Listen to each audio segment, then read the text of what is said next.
America और Israel मिलकर Iran के खिलाफ कुछ बड़ा करने की तैयारी में है। यही वजह है कि ईरान पिछले कुछ दिनों से इजराइल को लगातार धमकियां दे रहा है। हाल में ईरान ने अपने अंडरग्राउंड मिसाइल शहरों का खुलासा कर इजराइल को अल्टीमेटम भी दिया था।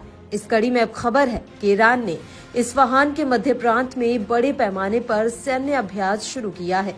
ये वह इलाका है जहां पर ईरान के परमाणु ठिकाने बताए जाते हैं। ईरानी सेना और IRGC ने बताया कि उन्होंने अपने परमाणु सुविधाओं पर संभावित हमलों से बचने के तरीकों और जवाबी कार्रवाई की ताकत को परखा है। अभ्यास के पहले फेज में ईरान की एयर डिफेंस यूनिट ने इलेक्ट्रॉनिक वारफेयर का मुकाबला किया। इसके अलावा ईरानी सेना ने एक युद्धक विमान से गिराए गए बंकर बस्टर को रोकने का अभ्यास करने के लिए Day-9 वायु रक्षा मिसाइल प्रणाली को भी एक्टिव किया। ये ईरान में ही बना एयर डिफेंस सिस्टम है जो न्यूक्लियर साइट से 17 किलोमीटर की दूरी पर 15 सेकंड से भी कम समय में भारी हथियार को ट्रैक कर फिर रोककर तबाह कर सकता है। दावा है कि ईरान को इस समय अपने परमाणु ठिकाने पर इजराइल और अमेरिका की ओर से हमले का डर सता रहा है। जानकारों की माने तो ईरान के इसी डर के चलते ये युद्धाभ्यास किया जा रहा है। ईरान की सरकारी मीडिया ने कमांडर ब्रिगेडियर जनरल गदब रहीमजादेही के हवाले से जानकारी दी। मालूम हो कि पिछले साल इजराइल ने ईरान के परमाणु ठिकानों पर जोरदार हमले का दावा किया था। हालांकि ईरान ने इजरायली दावे को गलत ठहराते हुए इस पर चुप्पी साध ली थी। ऐसे में ईरान इस साल इजराइल की ओर से संभावित हमलों के डर से अपनी सुरक्षा को बढ़ाने में जुटा है।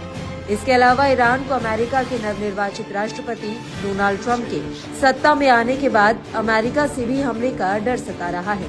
दरअसल हाल ही में अमेरिका की सेंट्रल कमांड के deputy commander admiral Brad Cooper ने इजराइल का दौरा किया था। अटकलें हैं कि इस दौरे में उन्होंने इजरायली सेना के सीनियर अधिकारियों से मुलाकात की थी, जहां उन्होंने ईरान के परमाणु ठिकानों पर संभावित हमले की तैयारी पर बात की। बताया जाता है कि अमेरिकी सैन्य अधिकारी भी इसके लिए ट्रंप की शपथ लेने का इंतजार कर रहे हैं। वहीं इजरायली मीडिया आउटलेट वायनेट ने दावा किया कि ट्रंप ने इस बात से इनकार नहीं किया है कि वह ईरान के परमाणु ठिकानों पर हमले का आदेश दे सकते हैं। यानी ट्रंप के दूसरी बार राष्ट्रपति बनने के बाद ईरान की न्यूक्लियर साइट्स के लिए हर दिन खतरा बढ़ सकता है। यही वजह है कि ईरान भी ट्रंप की सत्ता में वापसी पर अपनी तैयारी कर रहा है। इसी बीच ईरानी विदेश मंत्री अब्बास अरागची ने कहा कि साल 2025 ईरानी परमाणु मुद्दे के लिहाज से काफी महत्वपूर्ण होगा।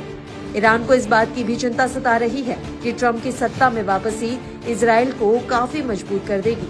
दरअसल ट्रंप हमेशा से ईरान को लेकर आक्रामक रहे हैं। ऐसे में ट्रंप के राष्ट्रपति बनते ही ईरान के न्यूक्लियर साइट पर हमले का खतरा मंडराने लगा है।